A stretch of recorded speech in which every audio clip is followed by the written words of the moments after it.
আলহামদুলিল্লাহ একটু আগে রাত্র 4:30 বাংলাদেশ টাইম জানতে পারলাম যে ধানের শীষ 213 সিট পেয়ে তারা বিজয়ী হয়েছে বাংলাদেশে। এটা আমি মনে করি শুধু বিএনপির বিজয় নয়, এটা সারা বাংলাদেশের বিজয়, মুক্তিযুদ্ধের বিজয়।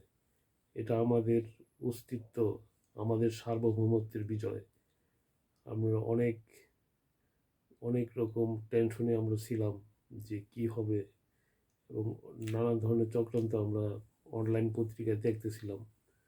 সারাদিন সারা জাতি এই একটা একটা দুর্বিষহ একটা পরিস্থিতিতে, শ্বাসরুদ্ধকর একটা পরিস্থিতিতে তারাও ছিল ছিলেন।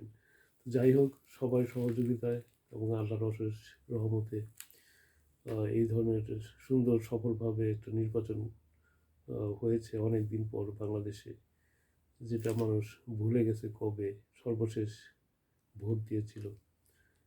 এবং এই ভোট, এই বিজয়, এটাকে রক্ষা করতে হবে এবং বাংলাদেশের যে জঙ্গি উত্থান হয়েছে এটাকে সম্পূর্ণভাবে দমন এবং নির্মূল করতে হবে।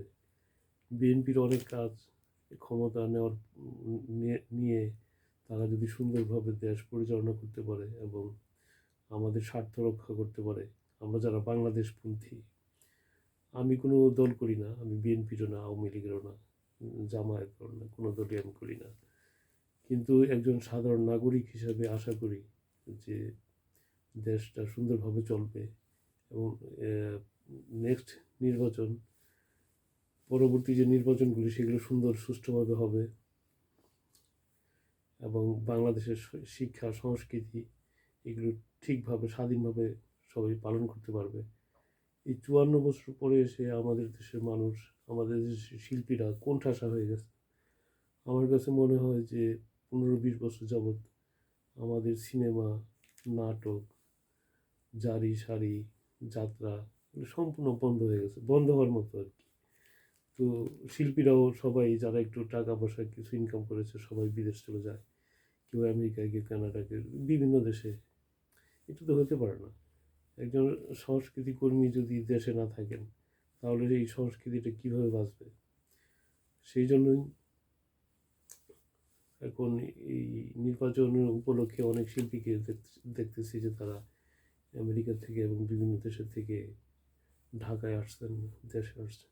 তা আমি অনুরোধ করব যে আপনারা বিদেশের বাড়ি গাড়ি কিনে সেখানে থাকা একটা বাদ দিয়ে বাংলাদেশের সংস্কৃতিটাকে সমৃদ্ধ করুন। আর যারা আমাদেরকে টুটি চেপে ধরতে চায়, গান গেতে দিবে না, আমাদের সংস্কৃতি পালন করতে দিবে না, বাধাগ্রস্ত করে তাদেরকে সম্পূর্ণভাবে কঠিন হস্তে নির্মূল করতে হবে। তারপর এই সুন্দর নির্বাচন আয়োজন করার জন্য বাংলাদেশের যে সরকার, এই নির্বাচনটা আয়োজন করেছেন, তো এই ইউনূস সাহেবের সরকারকে এবং নির্বাচন কমিশনারকে আমরা আন্তরিক মোবারকবাদ জানাই এবং আমরা আশা করি এই নির্বাচনটা একটা ঐতিহাসিক নির্বাচন হিসেবে ইতিহাসের পাতায় লেখা থাকবে এবং এই নির্বাচনটাকে যারা রাজনীতি করে এবং ভবিষ্যতে বাংলাদেশে যারা রাজনীতি করবে তারা এটা একটা শিক্ষা হিসাবে গ্রহণ করবে। এটা কিন্তু কোনো হস্তান্তরমূলক নির্বাচন হয় নাই। আমরা জানি যে আগে জোর জবরদস্তি করে যে সরকার ছিল তারা এই দেশ ত্যাগ করতে বাধ্য হয়েছে এবং সেই পরিস্থিতিতে এই নির্বাচন, এটা প্রত্যেক রাজনীতিবিদের জন্য ভবিষ্যতে এটা একটা শিক্ষা হিসাবে এটা থাকবে। এখন শিক্ষা কেউ গ্রহণ করবে কি করবে না সেটা তাদের বিষয়, কিন্তু এটা থেকে শিক্ষা গ্রহণ করা উচিত মনে করি। তারপরে এনসিপির দেখলাম যে ওনারা 6টা সিট পেয়েছে। তো আমার ধারণা ছিল, আমি আশা করেছিলাম 10টা পাবে। যাই হোক, তাদেরকে বলবো যে আপনারা নিয়মতান্ত্রিক রাজনীতি করেন, এটা একটা বিরাট সফলতা আমি মনে করি এনসিপির 6টা সিট পাওয়া, যে তারা মানুষের কাছে এতটাই গ্রহণযোগ্য অল্প সময়ের মধ্যে। তাদের কোনো রাজনৈতিক অভিজ্ঞতা নেই, জীবনে তারা কোনো ভোটও দেয় নাই, ভোটার হয় না, এবং আগের ইতিহাসও তারা ভালো করে জানে না, বাংলাদেশের ইতিহাসও জানে না। কিন্তু মানুষের যে ভালোবাসা, তারা যে একটা স্বৈরতন্ত্র সরকারকে উৎখাত করতে নিজের জীবন বাজি রেখে তারা যে এই আন্দোলনটা করেছিল, সেই ভালোবাসার জন্য তারা 6টা সিট পেয়েছে, এবং ভবিষ্যতে তারা আরও অনেক ভালো করবে আমি আশা করি। এবং তারা সবসময় স্বাধীনতার পক্ষে থাকা উচিত, এবং স্বাধীনতার বিপক্ষে চক্রান্ত এগুলি করলে কিন্তু মানুষের মনে থেকে মানুষের মনের যে ভালোবাসা সেটা পাওয়া যায় না। বিএনপি কেন এত জনপ্রিয়? আমি কিন্তু অনেক বিএনপি নেতাদেরকে জিজ্ঞেস করছি, তারা কিন্তু জানে না, অনেকে বলতে পারে না, কিন্তু কিছু কিছু নেতা বলতে পারবে যারা খুব সিনিয়র নেতা। আসলে এগুলি এগুলি গবেষণা করা দরকার। আওয়ামী লীগ আগে জনপ্রিয় ছিল, পরে কেন জনপ্রিয়তা হারালো, বিএনপি কেন জনপ্রিয়তাটাকে ধরে রাখতে পেরেছে, এগুলি গবেষণা করে রাজনীতি করা দরকার যারা রাজনীতি করে। জিয়াউর রহমানের আমি তাহলে দুটো কথা বলি, যেহেতু আমার যতটুকু জানা মতে আর কি। জিয়াউর রহমানকে শুধু মানুষ ভালোবাসছে, উনি শুধু স্বাধীনতার ঘোষণা দিয়ে যুদ্ধ করছে, এইটা কিন্তু মেন জিনিস না। এটা তো অবশ্যই আছে এক নম্বর। যে উনি যখন ঘোষণা দিলেন তখন তো উনি পরিচিত হয়ে গেলেন সারা বাংলাদেশে, এবং নেক্সটে তার যে কার্যক্রমগুলি, যেমন 7ই নভেম্বরের প্রধান সে দেশটাকে যেভাবে সেই কঠিন অবস্থা, যখন টাকা নেই পয়সা নেই এবং আমাদের খুবই নাজুক অবস্থা দেশের, সেটা মানুষ অনেকে ধারণা করতে পারবে না। সেই সময় কিন্তু উনি এই বাংলাদেশের হাল ধরেছিলেন এবং সুন্দরভাবে কন্ট্রোল করেছিলেন। মানুষ একবেলা ভাত খেতে পারতো না, উনি খুব অল্প সময়ের মধ্যে চালের দাম 10 গুণ 20 গুণ কমিয়ে দিয়েছিলেন। কীভাবে কমাইছেন সেটা আপনার অনেক সময়ের ব্যাপার, সেটা বলতে গেলে। এক নম্বর আমি বলে রাখি, 1 নম্বর হইতেছে যে চুরি করা, চুরি ডাকাতি এগুলো বন্ধ করা। এটা হলো কঠিন হাতে করতে হয় সবসময়। দেশ পরিচালনা করতে গেলে প্রথমেই আইন শৃঙ্খলা এটা একবারে 100% করতে হয়। 100% পারা যায় না, কিন্তু চেষ্টা করতে হয়। এটা যদি না হয় তাহলে সবই শেষ। এটার মধ্যে সব কিছু নির্ভর করে যে সবাই যদি চুরির সুযোগ পায় তাহলে দেশ কখনো কেউ শান্তিতে চালাতে পারবে না।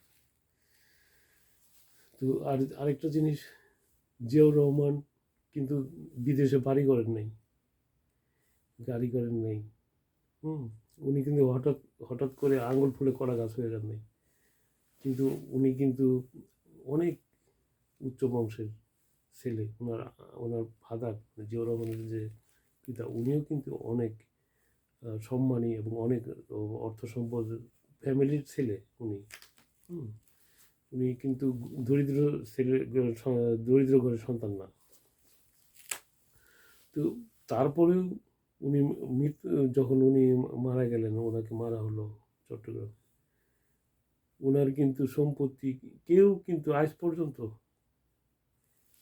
কেউ বলতে পারে নাই যে ওনার 1 কোটি টাকা কি 50 লক্ষ টাকা কিংবা কয়েক লক্ষ টাকা রেখে বলছে, কিন্তু অথচ উনি কিন্তু সেদিনও প্রেসিডেন্ট, যেদিন মারা গেলেন। তাইলে একজন প্রেসিডেন্ট যদি দুর্নীতিগ্রস্ত হইতো, উনি কি পরিমাণ টাকা ইনকাম করতে পারতেন, এবং উনি সেনাপ্রধানও ছিলেন। মানে ওনার তো কোনো রকম সুযোগের কোনো অভাব ছিল না। একটা দুর্নীতি করে যে উনি লাখ লাখ কোটি কোটি টাকা ইনকাম করে আর অনেক কিছু করে ফেলবেন দেশে বিদেশে, সেটা তো পসিবল ছিল, কিন্তু এটা করেন নাই। এইটাই হচ্ছে মূল কারণ। আমি এনসিপির ভাইদেরকে বলবো, ছোট ভাইদেরকে বলবো, যে আপনারা উপর দিয়ে এইভাবে চাকচিক্য, দামি দামি গাড়ি, অর্থ সম্পদ, এগুলি কারণে কিন্তু আপনারা জনগণের ভালোবাসা থেকে দূরে চলে যাবেন। তারা কিন্তু এখন প্রশ্ন করতেছে যে আপনি এত টাকা কোথায় পেলেন। এটা কেন হবে? আপনার জনগণই আপনাকে মাথায় তুলে রাখবে, ধরেন এই যে তারেক রহমান সাহেব, উনি যে এখন উনি আল্লাহর রহমত কয়েকদিনের মধ্যে প্রধানমন্ত্রী হবেন। তারেক রহমানের তো উনিও তো অনেক কথা বলেন, কিন্তু দেখেন উনি তো একজন প্রেসিডেন্টের ছেলে, 3বার প্রধানমন্ত্রী তার ছেলে, সেনা প্রধানের ছেলে, বাংলাদেশ স্বাধীনতা ঘোষকের ছেলে। এর চেয়ে বড় পরিচয় কিছু দরকার নেই। তো ওনাদের ছেলে হিসাবে ওনার কী পরিমাণ অর্থ বৈভব থাকার কথা। মানুষের এমনিতে 100-200 কোটি টাকা তো সাধারণ মানুষের কাছে থাকে, কিন্তু দেখেন ওনার চালচলন, চলাফেরা, কথাবার্তা, মানুষের মনের ভিতরে উনি ঢুকে গেছেন। এইভাবে রাজনীতি করতে হয়। তো এনসিপি ভাইদেরকে বলবো, আপনারাও আমাদের বাংলাদেশের একটা আশার আলো জাগান। আপনারা সেই জায়গাটায় যাওয়ার চেষ্টা করেন। এটা হতাশ হওয়ার কিছু নাই। 6টা সিট পেয়েছেন, এটা কিছুই না, এটা অনেক বড় বিষয়। পাখা মার্কা দেখেন, এত 200-300 সিট প্রার্থী দিলেও একজন পাস করছে। এটা সেই তুলনায় আপনারা তো অনেক উপরে চলে গেছেন। তো আপনাদেরও অনেক শুভকামনা করি, ভবিষ্যতে ভালো করেন। আর জামায়াতে ইসলামী, ওনাদের সাথে তো যে কিছু কারণে আমাদের সাথে কথাবার্তা এবং তাদের যে পরিকল্পনা, তার সাথে আমাদের যায় না আর কি, মিলে না। তো তারা যদি সেগুলি সংশোধন করে আসতে পারে, তাদেরকে আমরা ভালোবাসবো, ভোট দিব, সমস্যা নেই। তারাও এখন ভালো পজিশনে আছে, অনেক ভালো পজিশনে আছে। তো সেভাবে আর কি সবাইকে শুভেচ্ছা জানাই। সবাই ভবিষ্যৎ ভালো হোক, উন্নত হোক, এটা আশা করি। প্রত্যেকের রাজনীতিবিদকে সাধারণ জনগণেরও ভালোবাসা উচিত, কারণ রাজনীতিবিদরা সবচেয়ে বেশি কষ্ট করেন। ওনাদের পরিশ্রম দেখা যায় না, কিন্তু ওনারা সবচেয়ে বেশি পরিশ্রম করেন যে কোনো পেশার চেয়ে। সেটা আমার কাছের থেকে দেখা, অনেক এমপি মন্ত্রী আছে, সেই জন্য আমি নিজ চোখে দেখেছি। তো আশা করি যে জনগণও একজন সৎ ভালো রাজনীতিবিদকে তাদের আপন করে নেবেন। আর প্রার্থীরা যারা পাশ করেছেন তারাও কীভাবে দুর্নীতি মুক্ত সমাজ ব্যবস্থা করতে পারেন সেই চেষ্টা করবেন, এই আশা রাখি। সবাইকে ধন্যবাদ।